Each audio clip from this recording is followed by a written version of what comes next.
Welcome back to the Fan Houses podcast, people. I am Javon, and I'm here with my brothers, Robert and Marshall, and this is another edition of the Sideline View. Before we get started, before the guys introduce themselves, please remember to like, share, comment, subscribe. Up the likes on the channel, up the view time, and up the subscriptions. Road to 1,500 and then road to 2,000 and all of that mess. I'm currently at 1,200 plus. So help me get to 1,500. I am eternally grateful for your support and for the viewership over the past and the growth over the past couple of weeks and the past couple of months. Now, without further addition, let's introduce the boys. With me today, I have Marshall. Oh, God. Big up, man. Big up. Always a pleasure to be back here discussing Chelsea with you guys. Obviously, I wish it was under better circumstances, but hey, that's what we're here to discuss. We're going to keep it calm, cool, and collective, like the chill guys we're supposed to be, and we'll see where we go. You are going to keep it calm, cool, and collected. I'm ready today. I'm ready today. He's ready Robert, for war. Robert, Wagwan. What's up, bro? Yeah, man. It's glad New Year. Happy New Year to everyone out there. Wishing everybody, blessings and a good life. But yeah, as Marshall said, I wish was the debate was still I win the title race, but now it's switched to what's going on around here nowadays. So yeah, but we move. No reason to panic, but we're here to talk about it. Yeah, most definitely. And with all of that being said, let's get into it. And I know you guys saw the thumbnail. So we got 3 players to discuss in great detail. But firstly, we're coming off a draw at Crystal Palace. We were the better team in the first half. We were up 1-0. We missed chances galore. On my channel, I said it's 90% on the players, 10% on Maresca. Looking back at it now, I wanna say 95-5. Bro, I saw some of the replays.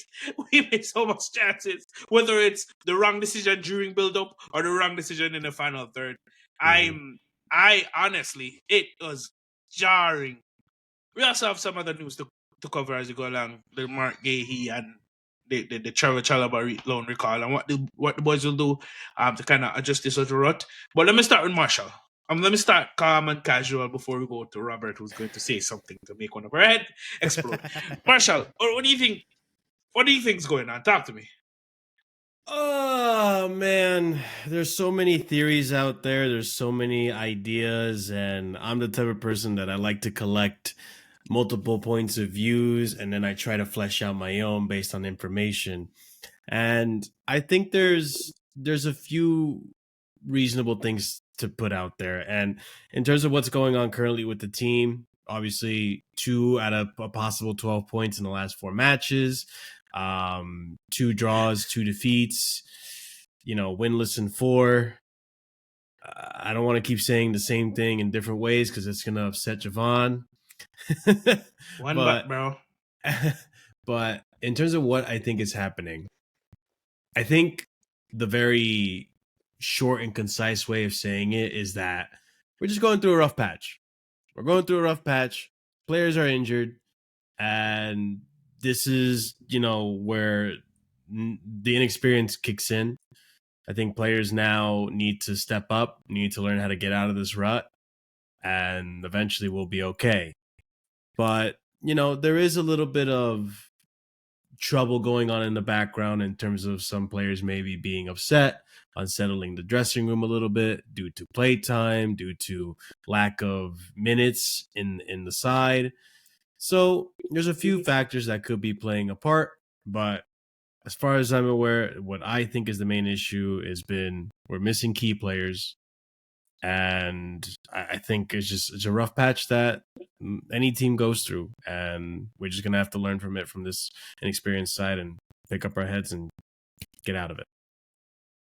Talk to me, Robert. How you feeling? What's going through your head? I know we were speaking offline, and you said you tend to stay away from social media once we lose a game or we draw a game because the frenzy is crazy. not social media. I'm fully engaged on social media, but I think the overall point here, I think, is, as Marshall alluded to, just that our attack is misfiring at the moment. All four games, we had chances to win the game. Maybe we're at the wrong end of some refereeing decisions, some pens and whatnot, that compounded the misfiring. And it's a young team. Like, for instance, against Crystal Palace, an experienced team, after the Neto penalty incident, an experienced team tried to find any way to stop the play there, whether it's to kick the ball out, whether it's to foul somebody, just stop the play so that it doesn't go on for too long, and they'll be like, okay, well, it's been cleared by VAR, because VAR does not want it to interrupt the flow of the game unless it's something extremely obvious. So there's that. I think the other major issue that I had is we were in such good flow, and we were playing such team football. You know, prior to this little rut here, that I think our forwards stopped being playing for one another. I think everybody just started looking out for their own stats a little bit. They I stop know being Palmer, cohesive. yeah, Palmer started trying to pass. Jackson started trying, Jackson, after going one game without scoring, and seeing our fan base trying to pile up on him, trying to do too much, trying to force things. For instance, um, you know, Sancho's trying to shoot every time because he's been told you can shoot more. And last game, Noni trying to do too much. I think I'm talking about against Ipswich and whatnot. It's Mm-hmm. just that we've been in Euroball moment, and that Mm. trust is no longer, like, I see, like, there was an instance where Jackson went onto the left hand side, and you can see the same action against Brighton. He squared it to Palmer for the goal. But in this instance, like, Neto was right open, he didn't square it, Yeah, yeah, I because remember he tried to we've shoot. we've been we I think it's because we've been onto, this is, again, this is also, it is something to blame for our fan base.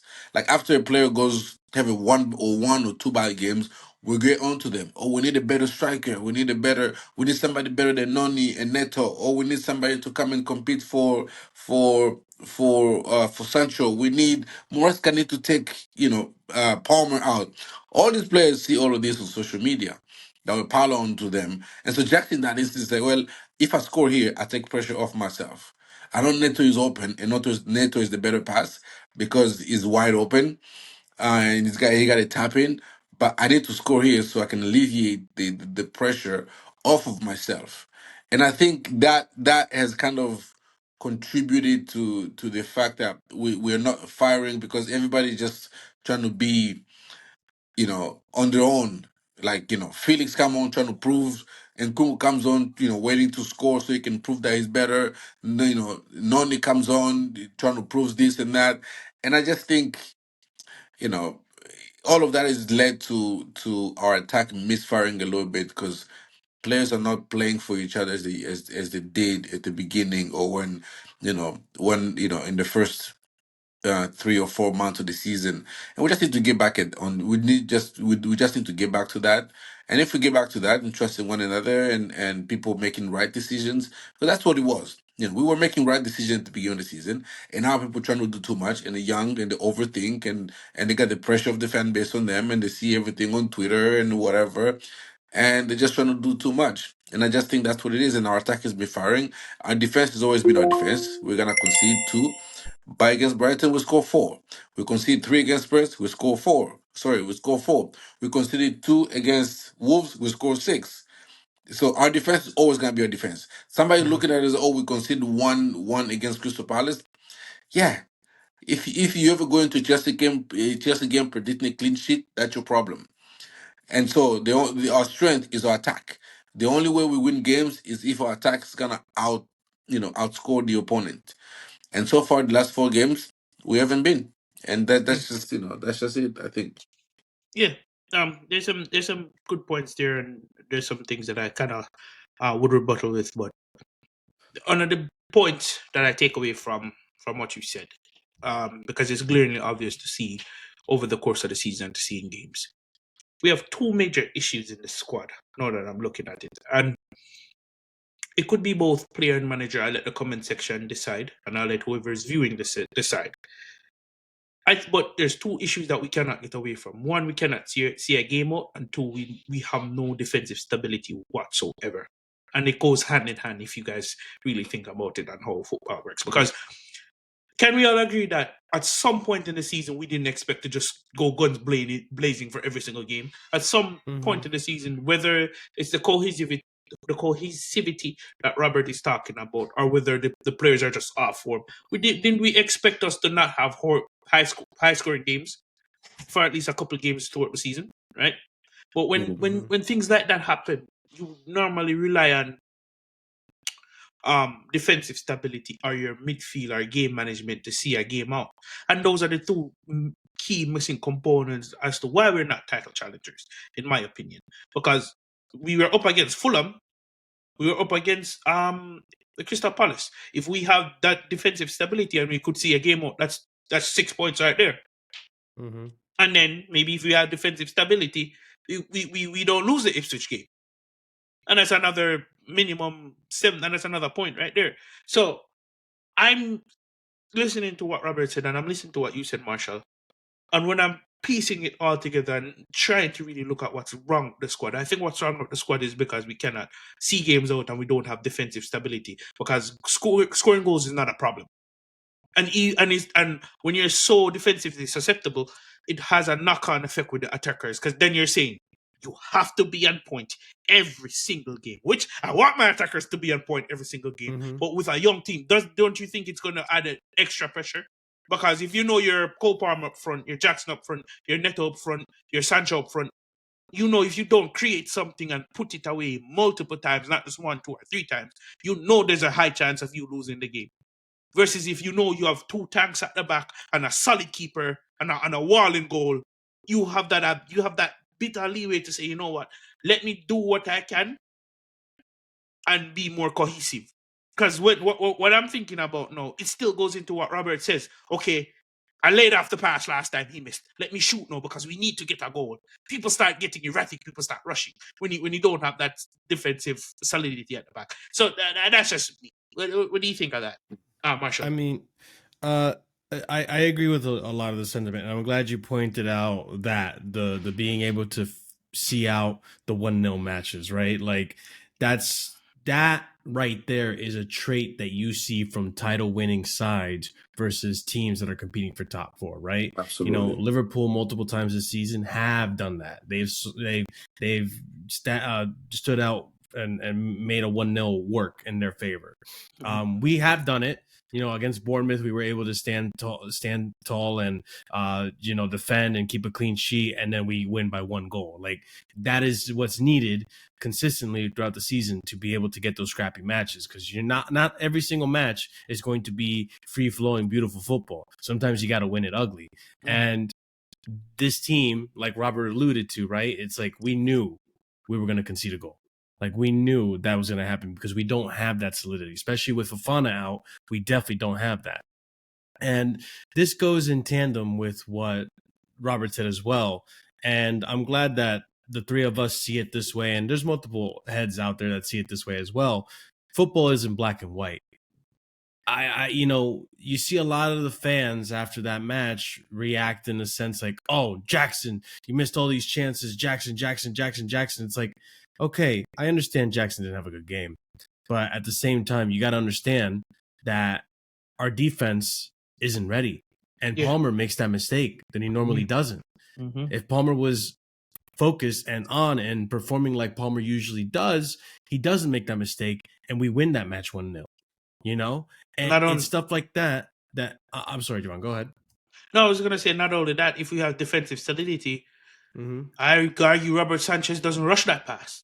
He slows it down, plays it out from the back, or he picks a better pass. It doesn't fizz it into Palmer, who's being marked, who's being picked up by the opposite midfielder. But it's again one of those things that, like, these deficiencies that we have to the team is also what adds pressure to the players on the pitch. And because we can't see out these 1-0s, right? Then, and this is again where I go back to, like, I'm glad we see football more than just black and white. If everyone could see it that way, then we would all be, maybe the fans wouldn't have as much pressure on the players, because it's more than Yeah. just Nicholas Jackson. Mhm. It's more than just Cole Mhm. Palmer. There's a lot of issues in this team, and it stinks to say it too, because we just spent a lot of money, right? We A invested a lot of lot into money. this team. And again, the key word is investment, not Mhm. immediate return, right? So Mhm. this is going to take time to flesh out. I do believe in the long run we will be more solid defensively, more consistent in the attack. But yeah, I mean, we're not going to be able to win every game 2, 3, 4-0. There are going to be times where Jackson doesn't, perform, or Cole Palmer doesn't perform. It happens. Every player goes through a bad patch of form. You Yeah. could have had Osimhen up there, and it would have happened as well. Yeah. So it stinks, and this is a part where the experience kicks in, and hopefully these players can learn from this and Yeah. show it in the next game. Another thing people have to remember: these are not players in their prime. No. These are developing players. So this was bound to happen. Yeah. What I expect though is for then the manager to step in and mitigate these circumstances. But before I give my thoughts on that, let me hear what Robert had to say regarding what I said earlier. No, I think we were never gonna be a defensively solid team going to the season.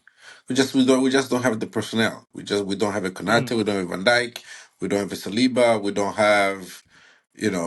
don't have a Rudiger or a Thiago Silva to be like, you know what, I trust that these guys will steady the ship in the back. Like our defenders, I mean, maybe it's just me, but when we get attacked, it's like, oh, please win this duel or stop this counter. I don't, I don't. You don't have No the same. faith. Yeah, you don't like. When you have Thiago Silva and Rudiger, and we're facing an attack. You're like, Yeah. yeah, sure, you can try. If you like, you can score. Maybe you get a shot off. But I trust that Rudiger and Thiago Silva will extinguish whatever flame your attack is trying to put up here. But with our player, it's like every time Crystal Palace crossed the ball into our box, it fell to a Palace player. Like it fell to Mm. Eze, it fell to Mateta, it fell like because we just don't have players who are we started Josh and Cowell, Mm-hmm. the center back. Josh and Cowell against Mateta. That's a mismatch of of big proportion. And it was, you can do all you want. The midfield can do all you want. It's a Premier League team. They're gonna get into defense at least once. Mhm. And the couple times they got in the first half and at the beginning of the second half, they were successful. They got a couple they got crosses in, and Eze missed by an inch, and so did Mateta missed by an inch. And if you're Crystal Palace, you gain confidence off of that. You gain Mm-hmm. confidence over that. So our ultimate strength was always going to be we're gonna outscore you, or we're gonna, we're not gonna. If you attack us, our defense is not strong enough Keep to a clean stop you. sheet. But we're gonna try and be as dominant as possible in possession, so that you don't have those instances. And so that's what it was going to be. So when you don't do that, when a team comes out at Selhurst Park and start playing in the second half, it's a long day. Like you could see that goal coming 20 minutes before the ball went in the back of the net. All right, stick a pin Whichever right there. whichever way that goal went in, the only way we're gonna win that game is if we score a second goal. No, hold on. Yeah. Stick a pin right there. So wheel it back, man. Wheel it back, man. You see, when you say you could see that goal coming 20 minutes away, that's where I kinda look at Maresca. Hear me out. It's a game where our attackers are missing chances for fun. So I genuinely think no matter what attacking change you made, I think it was just one of those days. This is where I look at Maresca. Can you change something to see us over the line? Can you make a tactical change, or can you make a substitution in personnel? Maybe a Reece James for 5 minutes, because the goal came in the 82nd minute. I'm just saying. Maybe could you put Reece James beside Colwell and move a Chimpang or why? Because Gusto was getting ripped up in the end of the match. Could you make a change to see that 1-0 over the line, given the goal came so late? What do you think, Marshall? I agree with what you said in the beginning of the stream, or I should say the recording, that this game is like 10% on the manager and then 90% on the team. And that's because, to me, and this is what, like, people, there's this tendency in the fan base to revise history, even recent history, and people were getting upset that Maresca didn't make changes. And I understand that.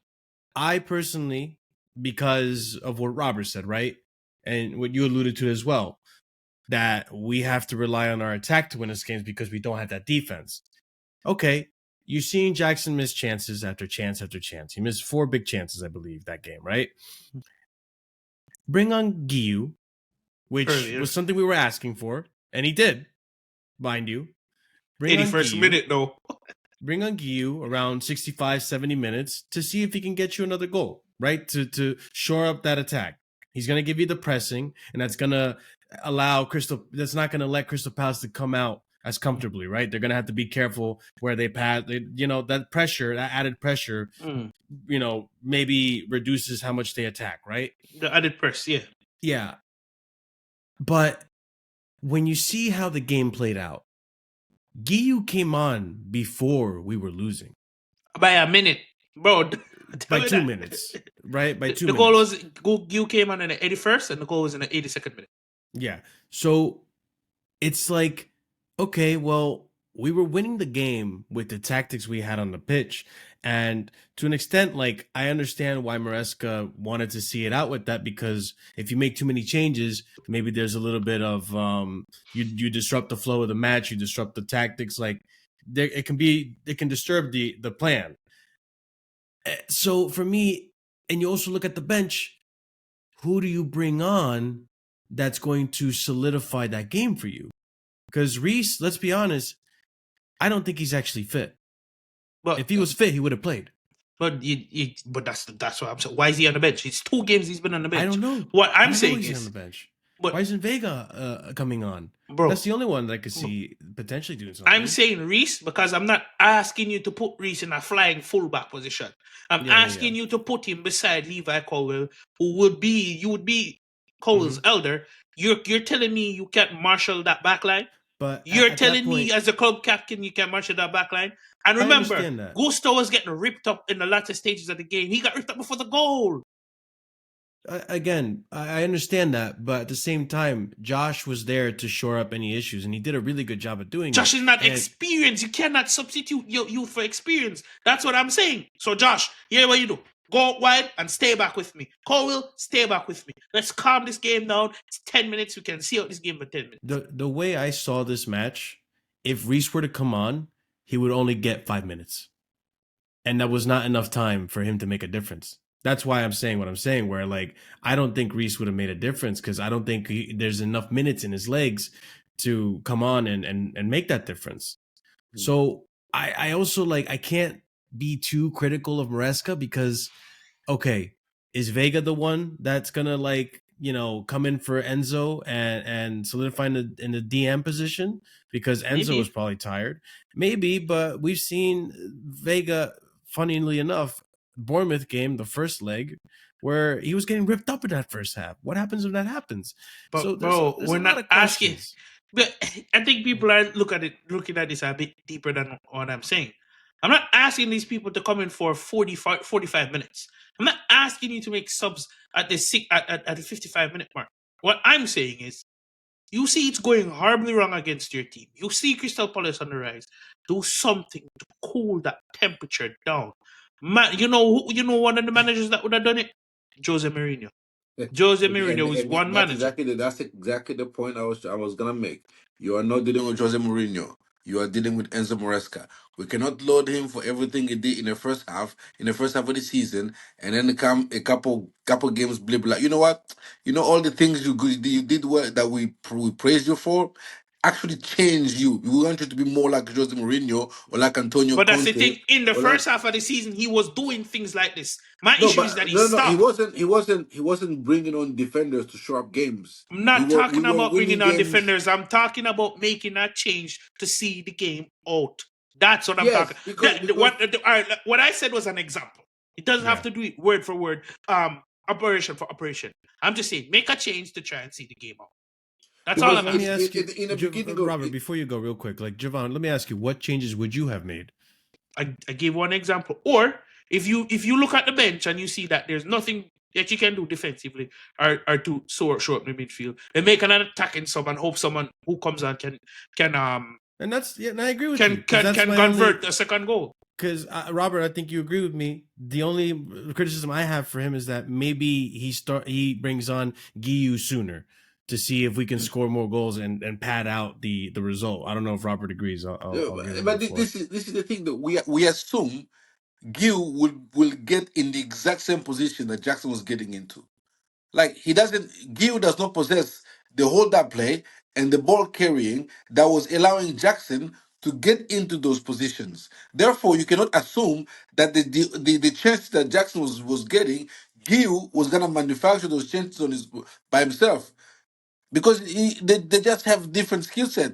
Gil, the best game we've seen Gil play is what? Him getting goals off of defensive mistake from his pressing. It's not about creative or making run or making runs. Or yes, he scored one off the header, but that's you gotta put that in context. That's against Shamrock Rovers.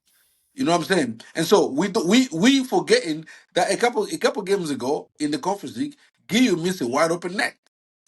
You know what I'm First game of saying? the And season. so we Yeah. we we are biased But that's because a we development in assume Gil Gil is though. gonna come on and be Gil of Shamrock Rovers. What if he comes on and be Gil of that other game against, I don't know, But was we that can Noah or whatever the case may be? but you can't Yeah. assume that because it's a lot because it's a lot of development. He's been developing. The goal the wide open goal he missed was the first game of the season.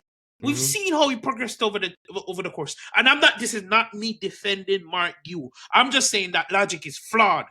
You cannot see someone develop and then, when he comes in, he's going to give me the first game. No. We've seen him improve on things like that. You think Gil is a markedly better striker in the last 2 months than he was I've seen in improvement, October? 100%. I've seen improvement. I'm not saying he's better than Jackson, because that would be Mm-hmm. madness. I'm saying he's better than what we saw for the first month So of the season, undoubtedly.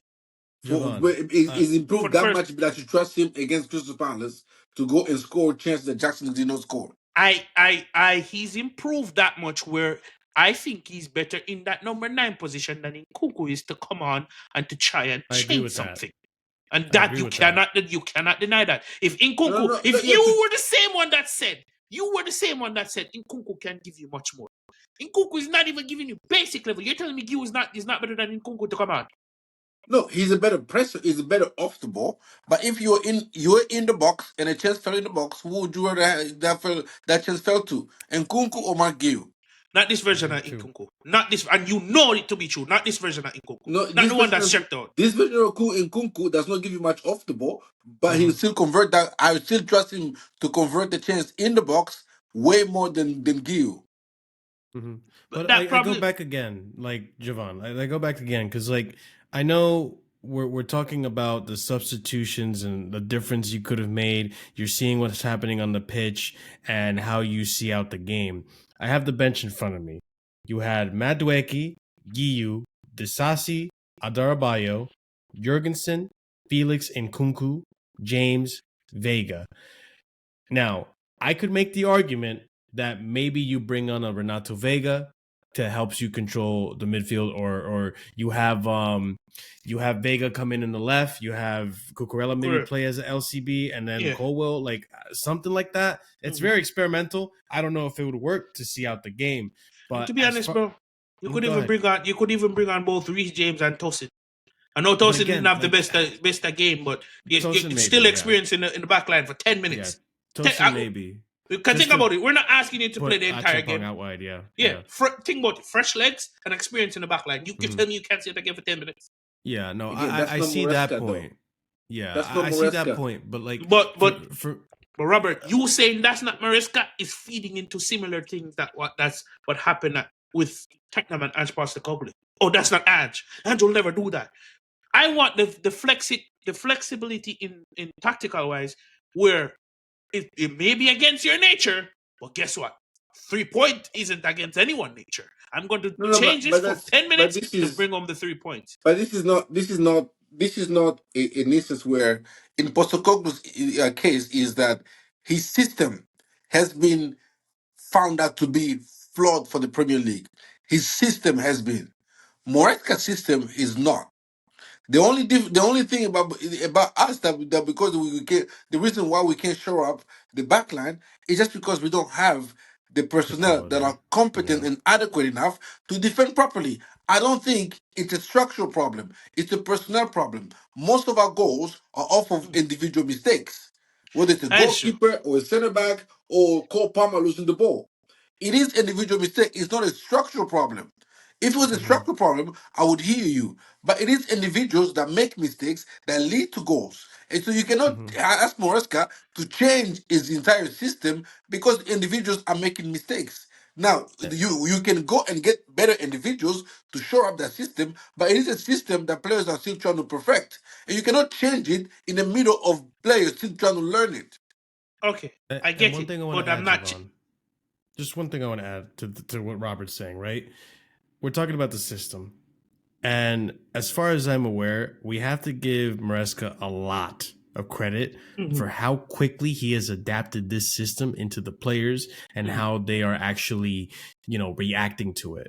But we also have to remind ourselves, and I'm personally doing this for myself, this is not done yet. The work is not done yet. That's true. There's still a lot more that the system needs tweaking and perfected for him to actually have the system he wants to have. It was only until recently against Leicester where we saw his version of a system that had 2 10s rather than a 10 and 2 wingers. So to ask Maresca to change it up on the pitch when these players still are learning the fundamentals of the basic system he has. Like, think about it this way. How long did it take Thomas Tuchel, our UCL Tommy Tukes, Audi TT, all that stuff? How long did it take him to finally say, you know what? Let me change from 3-4-3 to 3-5-2.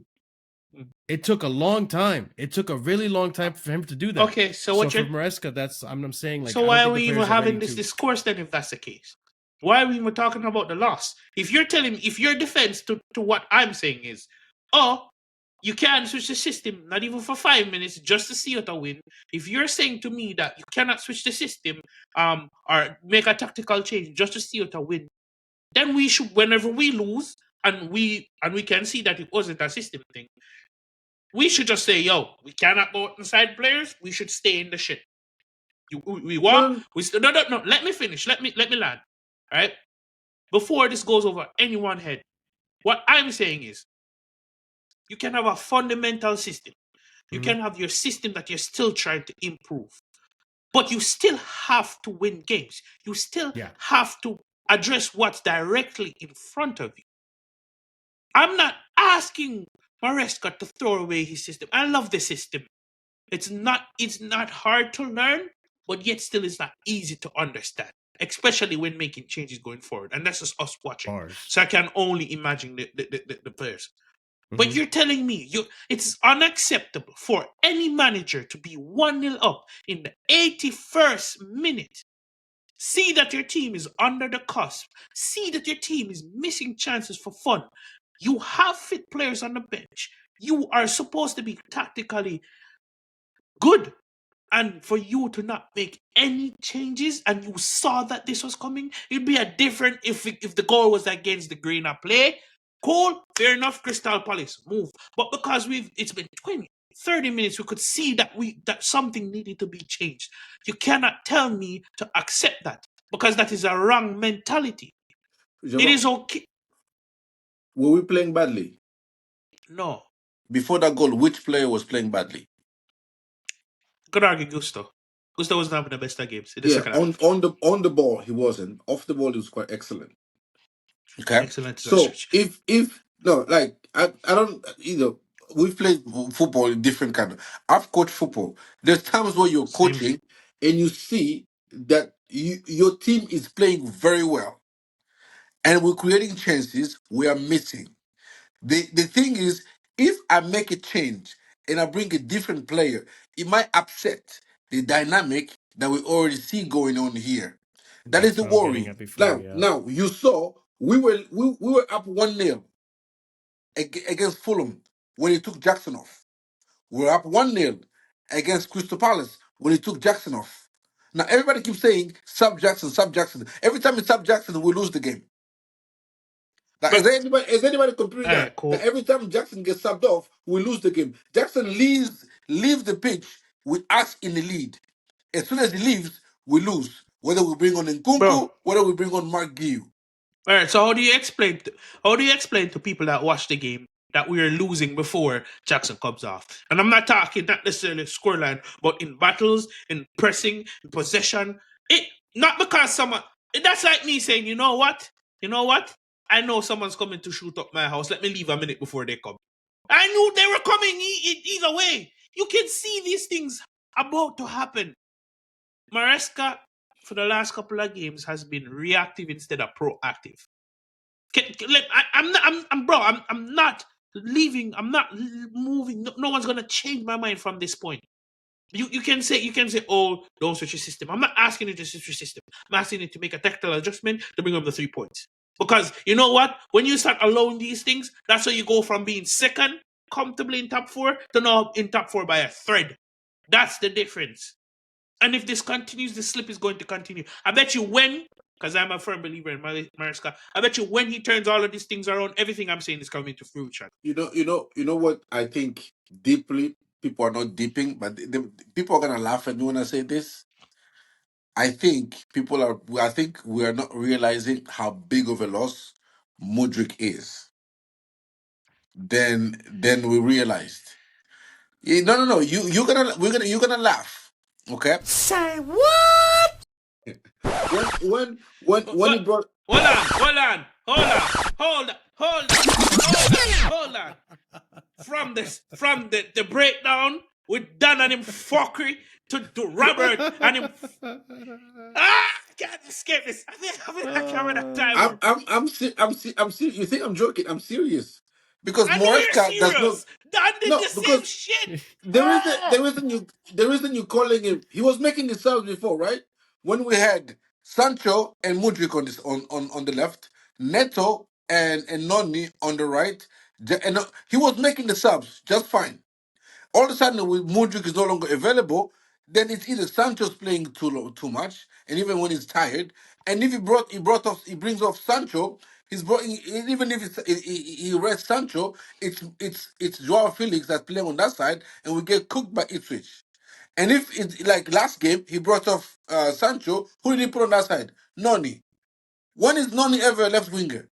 Like in all of these games against Ipswich, Mudrik would have started against Fulham, we were crying out because Fulham started pressing us. We were crying out for somebody with pace because you could see that Sancho was tired.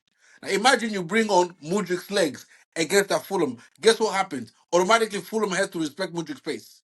Same thing with Crystal Palace. Sancho got tired. We bring Noni on, and Noni goes on the left hand side, which is just like it's almost like playing with 10 men. Noni playing left wing. I'm surprised he didn't say the Everton game against Ashley Young. Exactly. Everton against Ashley Young. We wasn't doing much. You did Who this. do You you did need? this. Mudrik, This is you bring it on. Again, My I'm fault. telling people, It was all on me. I did this. I keep telling people, you are not realizing how big of a loss Mukala Mudrik is to Moresca. Even though it will come on for 1 minute or 2 minutes, Misha's Misha. he had the pace that the opponent had to respect. And he Are was you coming talking? into form and playing quite well. So when he brought off, when Sancho's not playing well, 60 minutes, Sancho comes off, Mudrik comes on. And it's not lost because Mudrik was improving off the ball, and on the ball, he was doing much better, providing assists and scoring goals. All of that. And on the right hand side, it was Noni and Neto interchanging. Now that Mudrik is not here, you need to give Sancho a break. And when you need to bring Sancho a break, you gotta bring on the likes of Felix, who's not a left winger. Now it's Cucurella who has to hug the touchline instead of Cucurella being the one, playing like an advanced Inverted. eight or inverting. And now you have to adjust all these things just because you have to account for the lack of of a So backup let me left ask you this winger question. being available. So let me ask you a question. Does he miss Mudrik and his attributes, or does he need another left winger? Another left, whether it's Mudrik, but Mudrik is the left winger that we had. Is the backup left winger that we have, that we had. So basically, that's the one that we miss. If we if we buy and or bring on a loan another left winger, pure left winger, not Colomwani, he can play left. No, a pure left winger like Mudrik. If you bring him like let's say Lookman. Yeah, you bring on that profile here, and I think we go back to being quite effective because Sancho's tired, but he's the only left winger we have. You can see Moretka trusts Neto more on the right. Maybe it's because of the work rate or whatever. And there's no world where you make a sub and you bring Noni on and you play him left wing. But we don't have any other option. Noni is better on the left wing because at least he offers work rate to track back, which which Felix and then Kunku were not gonna offer if they were the one to be brought on. So there's a I balance mean, there. So people might just say, "Oh, it's Mudrik," but he is a massive loss to the squad, and it's no coincidence that since he hasn't been available, we haven't won. I mean, I hear the argument because based on what Robert's. I'm deaf. I'm deaf. You hear that? I'm deaf. I hear that, Ross. I hear the argument because, Maresca did sub off Sancho in this game that just happened, and he put on Nani on the left, which is unprecedented. That never happens. And I think one thing that Mudryk does do when he comes on, he does provide a threat. And I was saying this about Guiu earlier. Like, if you bring on Guiu around 65 minutes, right, or 70 minutes for Jackson, then he provides a threat and a press that maybe makes Crystal Palace a little bit more thoughtful and slower on the ball because they have to think about where they're passing it. They don't want to get caught out, right? And the same thing with Mudryk. I remember Manchester United specifically. Mudryk didn't do anything, but he was causing issues on that left side. They were being smothered, but he was causing issues. And he looked like he was, at one point, if he had more minutes, maybe one of those chances go through, and it's an opportunity for us to score and win the game. So I get that argument. But again, see, when it comes from you, on a list, for some reason, when it comes from Robert, bro, when it comes from Robert Dunn, it's just so mad, No, bro. when I say things like that, people think I'm just trolling. When you deep it, you realize. Robert plants the seed. I give it the miracle grow. But in terms of the game itself, right? And obviously from here, we're probably going to talk about the transfers. But in terms of the game itself, that game, we win it if Cole Palmer doesn't make that mistake. Simple and done, simple and done, right? Like the performance was there. It's just the result wasn't what we wanted it to be. It didn't reflect the performance, and that's the frustrating part. And one more thing, Javon, before you go, it's that again, we were in a good place in terms of the match in the second half as well. Yeah, we were conceding chances, but we also were making chances. Enzo missed a shot that went wide. I think at one point we hit the crossbar, the free kick that hit the bar. Like, there were so many chances. So much chances I forgot some of them. Yeah, well, exactly. Marshall, and here's the thing, right? Here's the thing that a lot of people's not clocking as well. Even if we had won the game, we'd still walk away, and majority of us, I know I would, saying we cannot keep continuing like this where we're missing a bunch of chances. No, of course. This would still be a topic whether we won the game. Bro, this was literally identical to the first game, the home half. Yep. Like tit for tat, this is exactly what happened. It was like, wow, I just watched the same match twice. This time it was at Selhurst. Exactly. So I don't want people to think like, oh, we're just talking about this game like this because we lost. Even if we won the game, we would have still been here talking about the amount of chances we missed, and we needed to rectify that because we can't. We know we can't keep continuing like this. We have to be as clinical as possible. With that being said, Cole Palmer, one message to you, brother. Oh, look at the camera. Stop drifting out in the left half space in the second half. When you're in the right half space, doesn't matter if they double up or triple up, they cannot defend you.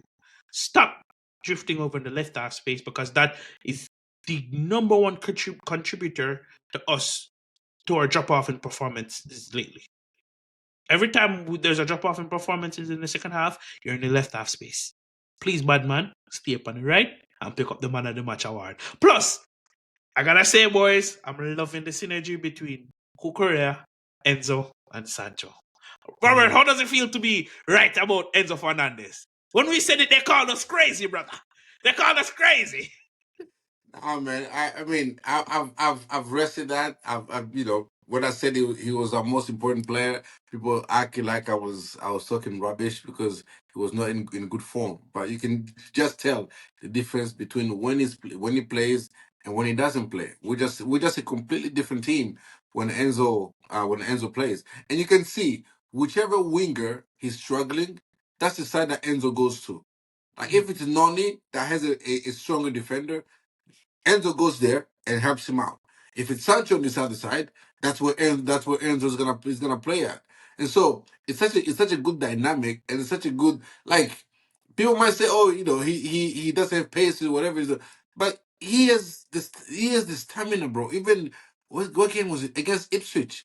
Like everybody was jogging to that second goal. He was the only one. It was not against Fulham. Against Fulham, he was the only one sprinting. He was the only one, and he had done more running and more sprinting than anybody in that game. And he was the one he out sprinted Levi Colwill, and he's a centre back who didn't run much for that game. You know what I'm saying? And so, he's excellent, man. It's good to see him regain form and enjoy. I have to switch my camera because my phone was dying for some reason. You're good, bro. You're good. All right, moving into, before we wrap up here, moving into the transfer window and what we do going forward. Right, the biggest talk for the Chelsea transfer window now is Mark Gahey and Trevor Chalobah. What does this say about the club and the managing of the squad when you are going to bring back a player that you froze out the preseason? Because I got receipts. You froze out. I got receipts right here, boys. Right here. You froze out the squad, right? You didn't even take him on tour. You sent him out on loan later in the transfer window. It's not even early where you could embed himself in the Cristobal team. Late in the transfer window. And now you have the gall, the audacity to want to knock on this man's door and say, oh, Maresca likes him, come back and play for us because we're struggling. I think all three of us said it here. You should have kept Chalobah minimum as a squad player. I'm not saying, if you're going to sell him for pure profit, sell him, but don't loan him. Play him, build up his stocks, and then sell him. But do not loan, because he could do something as a loan player. My personal opinion. I don't know if he's good enough to take us over the line in top 4. I really doubt he is. I'm being honest. I'm not going to lie and say he is, or lie and say he isn't. I'm just being honest. I'm going to always keep my opinions fair and honest. So, I don't know if he is. And Mark Gahey. You're telling me there's no 2 other centre-backs in the world football we have to target Crystal Palace and that beat us just now, just because they beat us? Bro, I'm all over the place with this. Let me hear your thoughts, Marshall. I mean, you're all over the place just like our recruitment is, to be honest. Because, that's the thing. I just want peace, guys. Let's just have a transfer window where everything is not dramatic, where it's just peaceful, straight and direct. Like, we get our business done, we get out. All right, cool. Let's continue the season. It's always dramatic, Robert. You should go support Liverpool then. The squad is always quiet.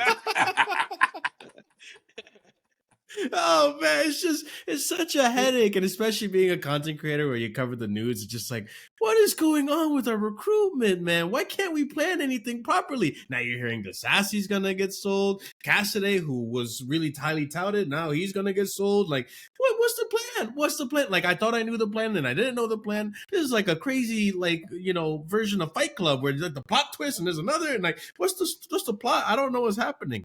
So for me, like, on the Trevor Chalobah and the Gay links, personally, me, and I don't know what you guys think. I do like Chalobah. I thought what we did to Chalobah in the preseason was very unfair.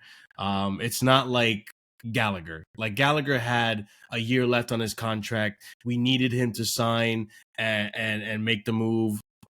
We didn't want another Mason Mount situation. Chalobah had already signed a 7+1 deal or something like that with Bowley. So there was no reason to treat him like that. And I thought it was really unfair. But if Maresca didn't rate him or the club didn't rate him, wanted to move on, then that's fine. At the time, too, I thought Axel Disasi was good enough that he can do a decent job at center back. This season, I mean, I feel bad for Disasi, to be honest, because last season he had to deal with Poch tax and how badly that fraud set us up defensively. And now this season he's dealing with right back tax. It's just like this guy can't catch a break. But at the end of the day, like, this is Chelsea. We need to move on with or without you. So now you're saying Chalobah. And I like Chalobah because I think in terms of versatility, he does fit that mold. We have seen he's him better play out wide as well. We exactly. I think he's better out wide. He can do a shift, right? Is Chalobah the solution? Absolutely not. And I'm hearing Chelsea fans saying, "Oh, Chalobah walks into this team, he's our best defender." And I'm like, what? You're saying he's better than Fofana and Colwell? Like, come on, get out of here, man. At best, when our squad is fully fit, at best he's a bench player. That's my honest opinion on Chalobah. Him coming into this team and coming back is putting a Band-Aid on the bleeding. It's not the solution. And as far as me, if I was Chalobah, I wouldn't even entertain it. Facts. I wouldn't even entertain it. Because of how they treated me, I wouldn't. But because we Chelsea, that's what you I'm see, saying. because we own the player, that's why I'm not opposed to bringing him back. No, I'm not like opposed you to said, it we're not going for the title this season. Let's just make that abundantly clear. But I think he could do a job to get us into top 4. I believe so too. And coupled with Reece James and a few senior players around him, I think he could do a job. But again, he's definitely not the solution, because I think all of us remember he made a lot of errors too for Chelsea under Tuchel. And I think people don't remember them as clearly because maybe some of them didn't lead up to goal, because Thiago Silva was there to clean up for you whenever you made a mistake, Chalobah. But I remember. Okay, I remember. But I remember the one against Liverpool when Sadio Mane went and scored straight away. The header on the ground? That I can never forget that. It was ridiculous. But let me hear what you gotta say, Robert. Yeah, go ahead, Robert. Well, let me ask you boys. Today we are as we're recording here, it's January 6th. Come February 1, which of these two do you think will be a Chelsea player? We can't answer that. No, I can't answer that, bro. I'm looking to summer. I'm looking for a permanent fix. No, but when you got the reports today, right? If you're a betting man, yeah. Yeah, if you're a betting man, which one would you bet on to think that he's I'm gonna say Chalobah, but only because we already own him. That sounds great. Only because he's already a player for the club. I'm gonna go with Gay because we've been linked with him, and the club have shown adamant interest in him for a while now. Is he good enough? No. But maybe I don't know. Here's my take on this. I don't think we bring in either centre back. I think Chelsea is playing this perfectly fine. First off, the report said we are considering recalling Chalobah. That's one. Number two, we are interested in Mark Gray. Now, if you read the article, I think it was Sammy Mockbell. He says Mark Gray is looking for wages in a range of 170k a week. That's what Newcastle was. That's what Newcastle was offering him in the summer. Oh, okay. Now, when it comes to Chelsea, how much do you think we're gonna offer him? 80, maybe 80. 90 at most. At Exactly. most. Exactly. Exactly. Now you're You're following my laughing. thought. I'm serious. Our wage structure is absurd, bro. Oh, I He's, know. And he's it's not the gonna truth. get he's not gonna get I'm over laughing like, 100K a week. what do you think Let's you just say are, that. man? Keep He's not gonna pulling get up. over 100K a week. Newcastle is offering around Yeah. 150, and Sam Ogba says he will be looking for around 170K a week. That's outside of wage structure. We're not about to pay you more than we pay Cole Palmer and Nicholas Jackson. No chance. Mm-hmm. And so I think these two centre backs are centre backs that Chelsea knows we could go and get these at any time we want at a discounted price. Margot has 18 months left on his deal. He's looking to leave Mm-hmm. Crystal Palace, and we have a 20% sell-on clause on him. So if we went in for him, we bid, we're gonna get him cheaper than any club could. Yeah. Chaloba, we can pretty much call it in for free. This is basically us saying we know we've lost Fofana for the rest of the season.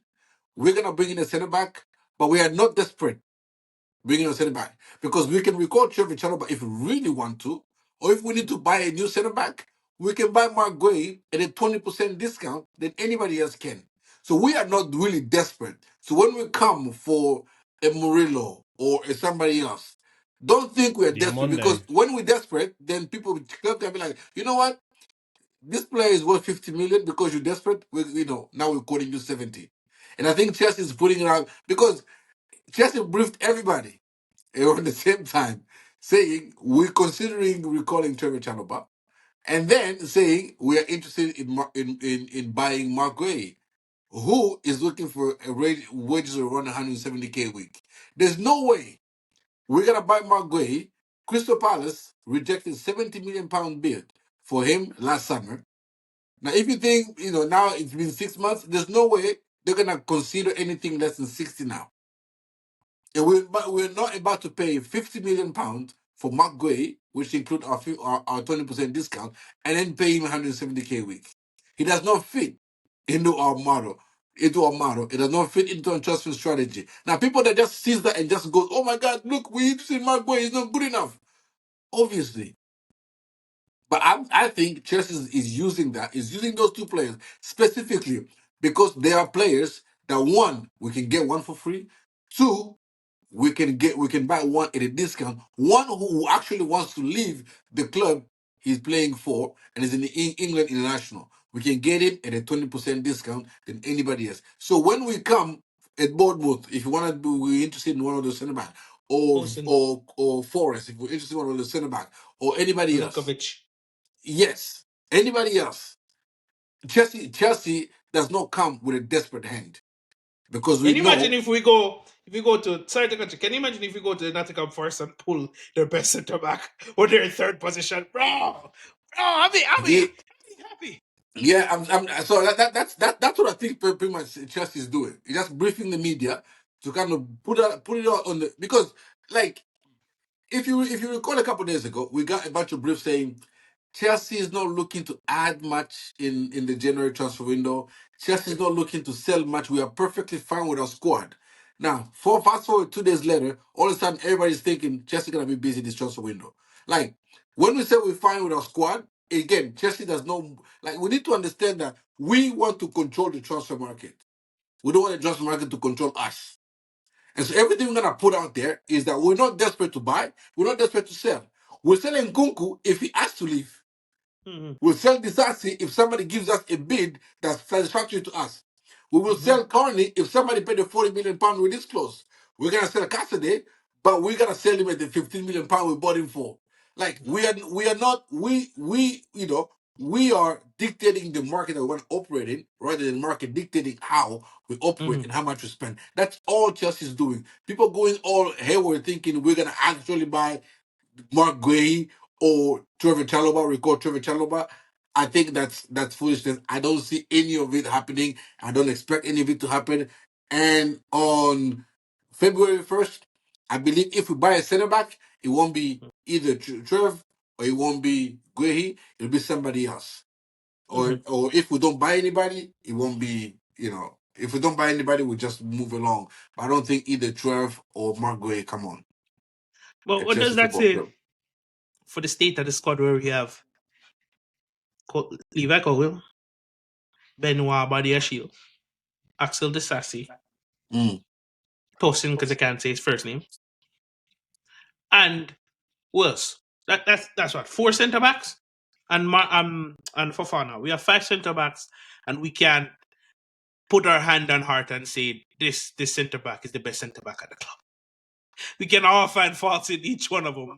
What does it say of the state of recruitment I and the mean, state of the squad? uh, I mean, uh, you could do that with anyone. Like you could find the faults in Van Dyke if you really wanted to like No, dissect no, it bro, that don't do way. this. Don't do this. You know what I mean. You know, bro, you know what I mean. Like But like, none of our centre backs are at any formal level where you can say, you know what, you're at a level, and I can pair you with someone to get some average level.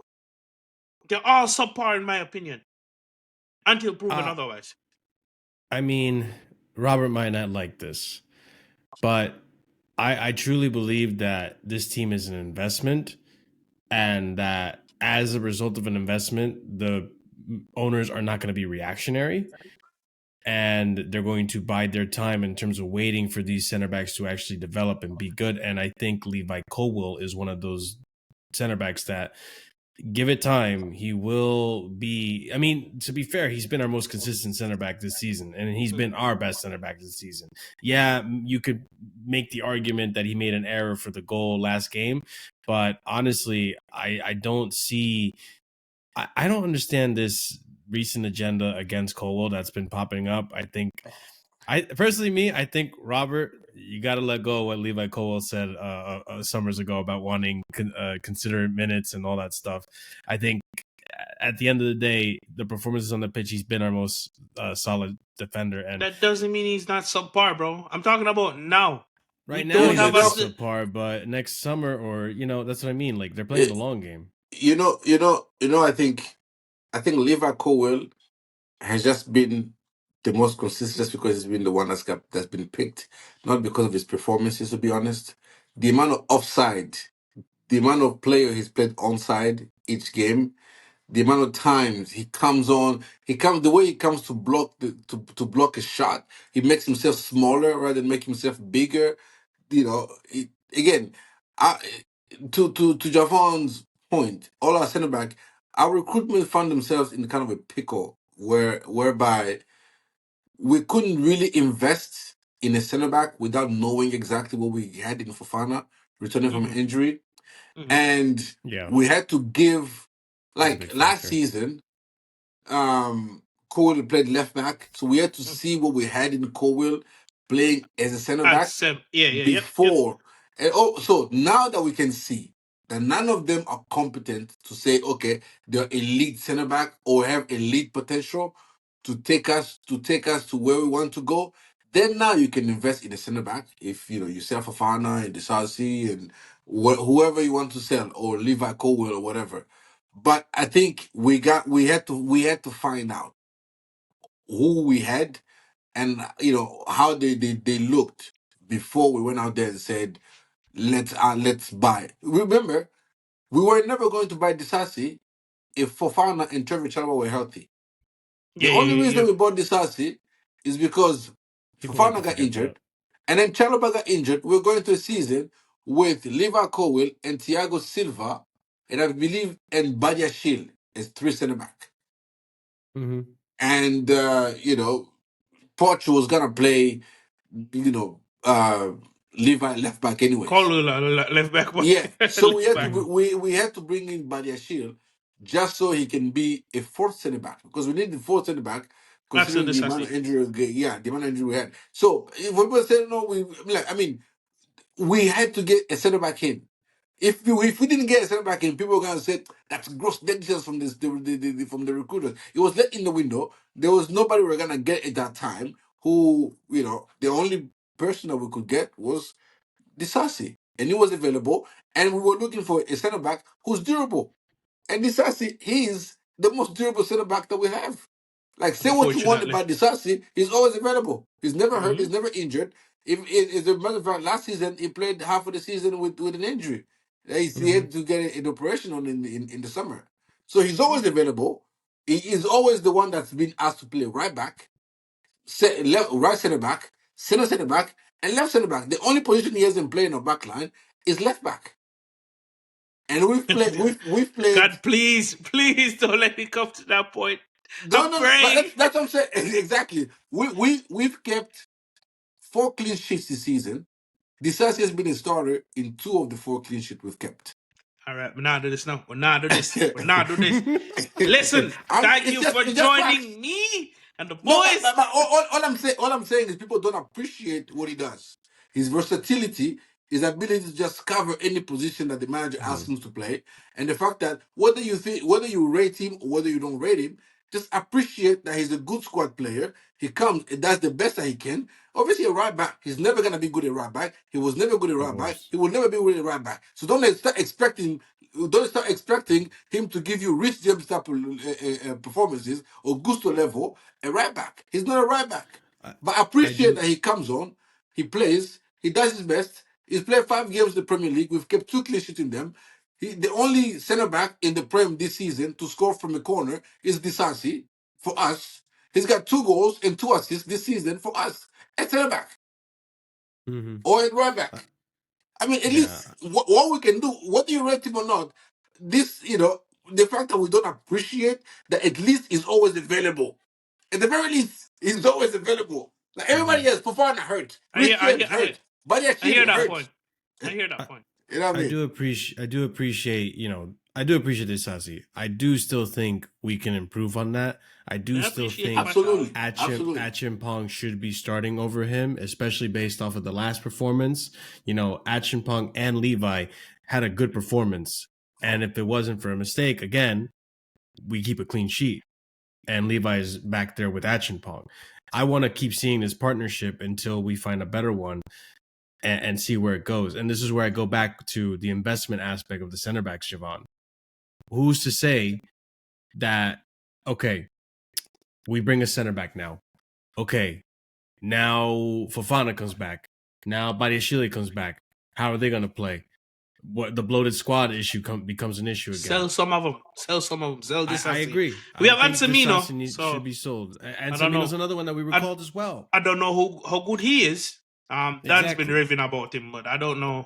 But it's again one of those situations that you have to look at the long game. You have to look at the big picture, because we were in a similar situation like this last season under Poch, and we were asking for them to sack Poch, and they were thinking in long game. We were thinking immediate results, and in the long run, they ended up being right, even though I still didn't want Poch, and Poch did turn it around.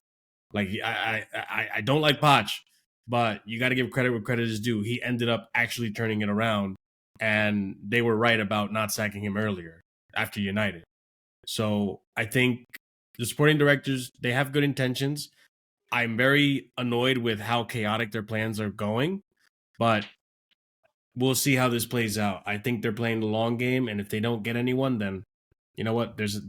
I can see why, because we do have center backs that are coming back from injury. All right. I'm gonna wrap it right there. It's been an hour plus, so.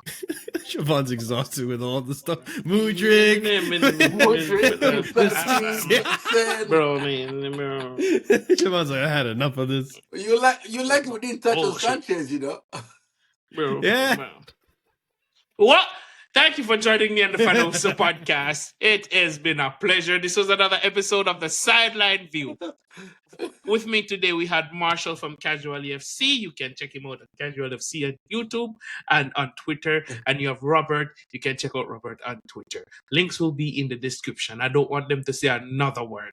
Please remember to like, share, comment, and subscribe to all the madness. And thank you for joining me. There will not be another episode next week, as I will be away. But thank you for joining us. Peace. We will return the following week. Bless up. Mad.